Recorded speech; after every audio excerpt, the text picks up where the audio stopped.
One of the things that came up was the scarcity of commodities as a result of the shipping being affected and the ports of entry being affected in a negative way. So now with North Korea, it just kind of brought back those memories, HSA, in terms of would the price of commodities go up as a direct result of war, as an example? And if so, how would that affect our ability to continue as a community both here and there? And so, when we look at the concept of food security, it's pretty self-explanatory. Do we have enough food at any given point in time to sustain a community, right? And so I don't necessarily have the answer to that, but that's what the working group is going to be charged with figuring out, both in your respective jurisdictions. One of the questions, which I'll be assembling a kind of a working group work session with local stakeholders on Guam, would be, does anybody have an idea what the local rate of production is for kamuti or cabbage or pork? And I suspect that no one has that one index or set of indices. I suspect that in fact they have to come together and kind of paint that picture and produce a white paper so we can take it back.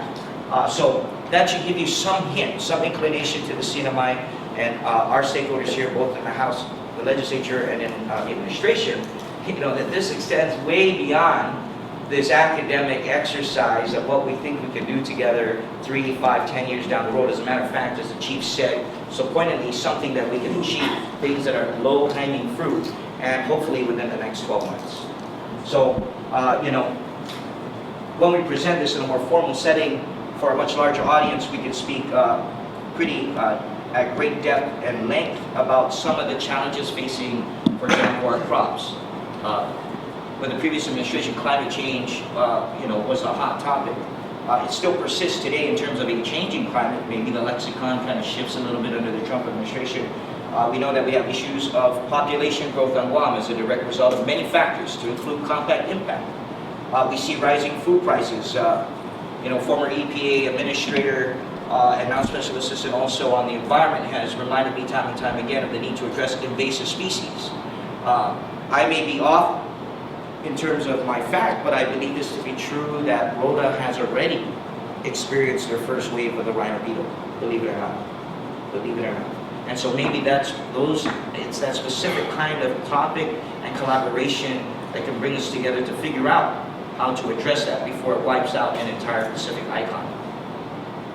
Environmental stressors, others, and of course, as I referenced earlier, Colonel, the threat of war. So, is there something we can do? An adaptation strategy for climate challenges?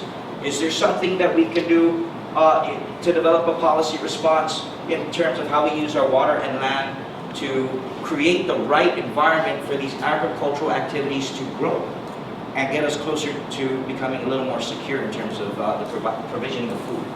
Is there something that we can do on a policy level, on a commercial trade basis, that can facilitate this kind of growth? And you'll see this flesh itself out in the agenda, like free trade, tax, tariff-free incentives between the two jurisdictions on select produce and commodities. I hope to provide an example of that. Also, what about a cooperative agreement to purchase and sell? My very straightforward example to the CNMI was this.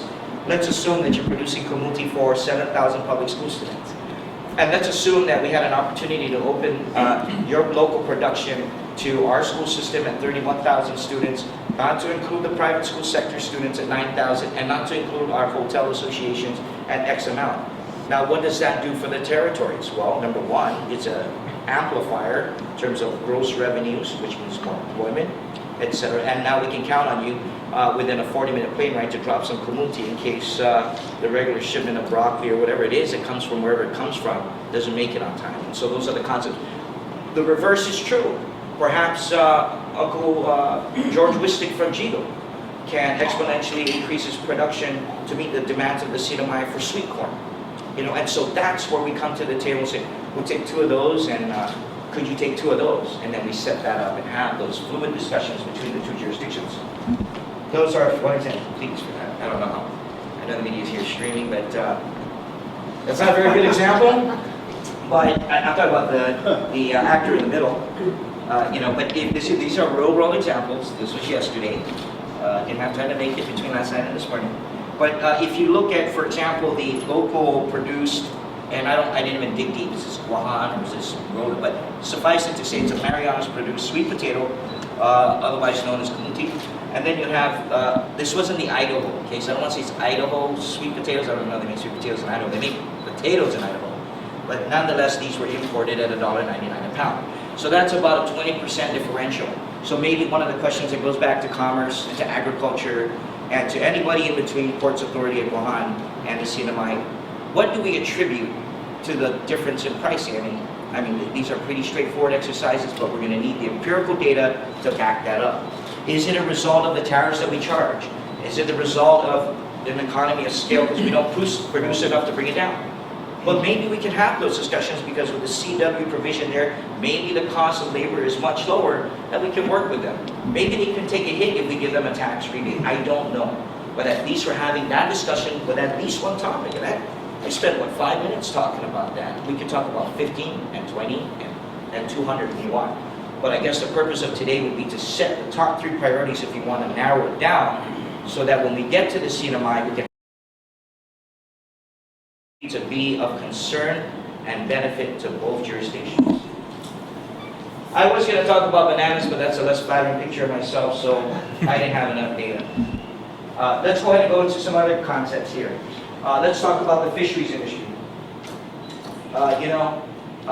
Chief Mark probably knows better than I do, but I remember sitting in the senior staff at one point in time where we were looking at why is it that the sale of our jurisdiction's quota at, was it 2,000 metric tons, was yielding at the time when I was there about $150,000 to $175,000 for the entire 2,000 metric ton when the market value of that, if you were to broad stroke, it was about anywhere between $2.5 to $4 million on the trade.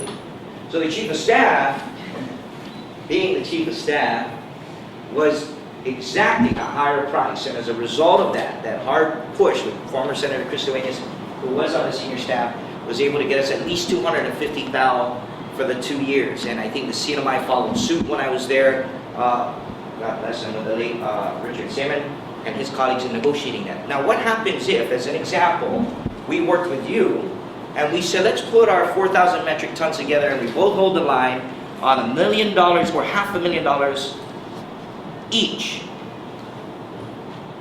But we lock arms and we say, we lockstep together. They're caught between a rock and a hard place because now we're negotiating as a region. Okay, and there's some things I probably shouldn't say in the media, but there are certain nuances that go on in the fisheries trade industry that I suspect would command that they pay that market, that price that we're asking. And then hopefully, even better than that, we can take the difference and fund a feasibility study to determine if in fact we want to A, procure our own fleet, was probably not as feasible, but I don't know that. Or B, why couldn't we go to another fisheries fleet like Taiwan? Maybe there's a U.S. Department of Commerce restriction on that type of an engagement, right? Because we are a protectorate. I don't know. But the point is, at least as far as the Guahan leadership and the executive branch was concerned, 250,000 was poultry. We suspect, or not suspect, we believe, in terms of what we're worth, in terms of our international quota from the Pacific Basin. Okay? The tuna industry is a $6 billion thriving industry in this part of the world alone. Another concept that came out. This is new. This is actually building off of a concept that came out. This is new to me. I just learned this about 2-3 days ago. But in reality, I'm working with the CNMI on their fusion center. We already have a Marianas Regional Fusion Center, thanks to the administrator here from Civil Defense when he was acting HSA. HSA, you know this. Colonel Joe Leandro from the courts. They were strong, tireless champions of the concept. The CNMI at this point in time, please, you can correct me if I'm wrong, does not have a regional fusion center. And so I introduced legislation that would strengthen it, or at least codify it in the statute. And it's far from perfect, but hopefully it'll serve as a model for them to jump on and establish the same mechanism for the purpose of sharing intelligence. Now, why is that important? Folks outside of the room may not understand that it's important to understand where these sources of contraband are coming from. Are they via air? Are they coming across the river? As one agency head alluded to me, that they might be coming in boats from across the river, from the southernmost tip of the Northern Mariana Islands, and that would be Rota as opposed to. So who knows? We wouldn't know unless we collaborate. And so those are some of the concepts. Since I have the chief here, as well as Chuck Estevez, the administrator, this is a concept we've been trying to squeeze out of that orange for a long, long time in terms of a neighborhood watch app. right? And so while the platform was beta at one time 2 years ago, and money has been identified, I think the concept is still viable now more than ever. Just make sure we don't have one of those accidental missiles coming in. Just make sure you undo that in 45 minutes. But the point would be the CNMI delegation is wide open. There is a commitment by the SNIL group, which is a Saipan CNMI legislator delegation. So they have two types, right? They're bicameral. They have a representative. They call themselves representatives, right? So the head of that delegation, the Honorable J.P. Sublime, has already committed to piloting this platform should one be identified by their counterparts here on the island of Saipan. That's awesome, because what they did, in effect, in cooperation with the administration of the CNMI, is expedited the process of procurement so they can pilot what we have conceptualized for the last 2 years. That's a win-win, because if it works, that should bring it to the top of the priority listing in terms of funding opportunities. Not that it's not a priority, but maybe it'll be an opportunity for us to help convince my colleagues and others who are in a position of influence to fund this, and in a rather rapid way. This is a concept that is sensitive to the CNMI and is probably of equal importance. I'm sorry, George, did you see that? Yeah. Forgive me. To Guam, medical referral. And I'll give you a very straightforward example. They currently rent here, and I don't know what it is. Let's assume it's $2,000 a month times 12, so about $24,000. There were early discussions when I was with the administration to co-locate them in Adelup for two reasons. One, to help them achieve that sense of economic efficiency so they can save money and redeploy that kind of money for their fleet or personnel. But number two, so it elevates them, at least symbolically, that they are not tenants in our land, that they're in fact our co-equals in the southern part of the Marianas. And so we felt that it was important enough to bring that back onto the table so both governors can close that loop. And in my opinion, that's low-hanging fruit. That's very low-hanging fruit. What is the high-hanging fruit that we need a ladder for? If we build upon this relocation of the CNMI Medical Referral Office, how about a joint RFP? If in fact there's one in PI and LA and Hawaii, and we co-locate. There are issues of jurisdiction and control, which I don't think we're willing to give up yet. But the point is, if you share space and share your vehicles and other resources, perhaps there'll be a greater or more optimal level of operational efficiency. Who knows?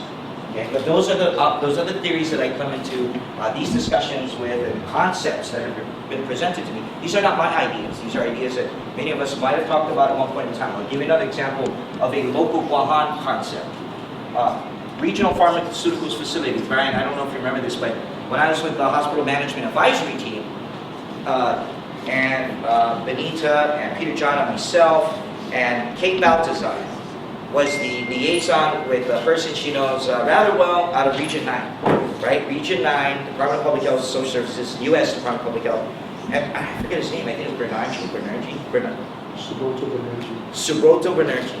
This guy said, why don't you guys consider opening up a regional pharmaceutical distribution center on Guahan? It's good for the region because you're 8 hours further south, you have the infrastructure, you have the local capacity, and we would fund, or we would help you fund, all of it. From the acquisition or lease of properties, to the construction of the facility, to the initial, I guess, overhead, right? Power, water, personnel. Who knows?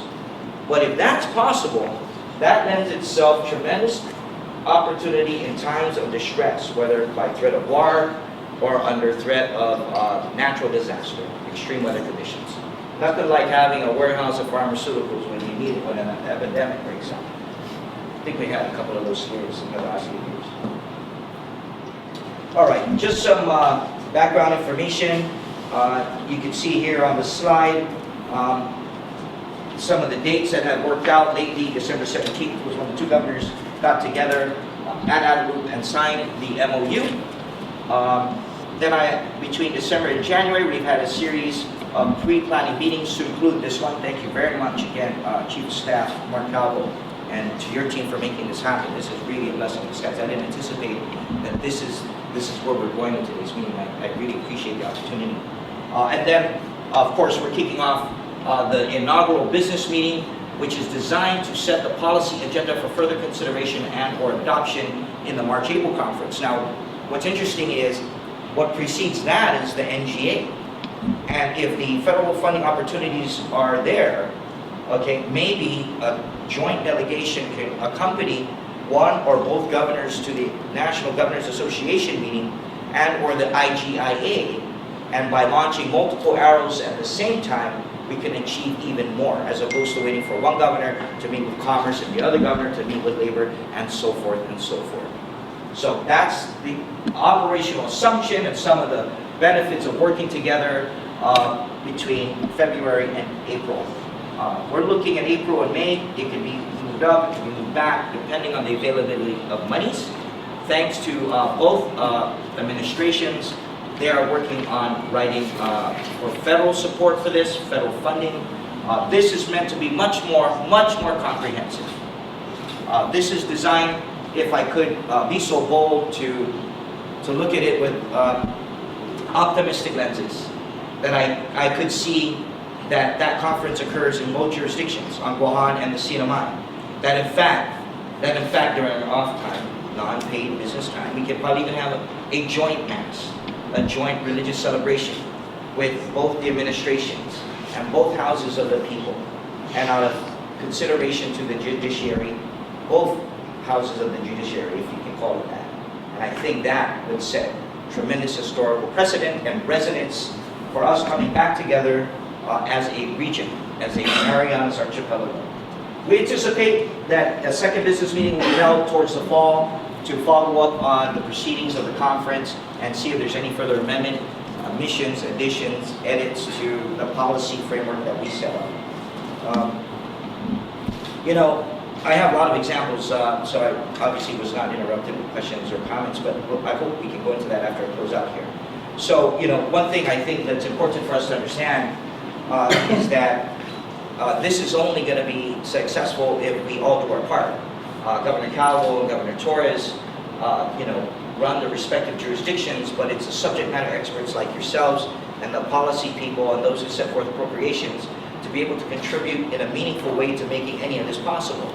As a matter of fact, Dr. Sam Mambini, on the top of the policy agenda, which I am not in any position to talk intelligently about, but it's so obvious, is this labor issue of H-2B and CW. So they're going to discuss that there between themselves perhaps, but what can we contribute in terms of developing or fostering greater public awareness, and what would be the policy or operational options set forth that they can embark on together? And that's, if there was one policy priority, in my humble opinion, not committing either side, but just based on what I glean, it's that issue. Then everything else will come thereafter. So, a couple things to note, that in fact, the Marianas Working Group is really a policy framework. It's really a working group between the two CEOs of the jurisdictions. They signed an MOU, but it's non-legal, non-binding. It is our hope, or at least my hope, that we can develop additional momentum in the Conferencia de Marianas, that both the CNMI and Guahan legislatures would favorably consider endorsing the MOU and hopefully elevating it to maybe something a little more, something equivalent to an accord. An official relationship and partnership between two jurisdictions as espoused by the House of the People. Like anything else, I set forth some of the concepts in terms of the working groups. Sorry. Each of these working groups will establish their own sets of goals, so if you want to call them 11 or 17 strategic goals within that policy framework, that's what we're going to hopefully hammer out today and between now and February 2nd, and then deliver that to the governors for their ultimate review and presentation at a conference and for their use to begin working on.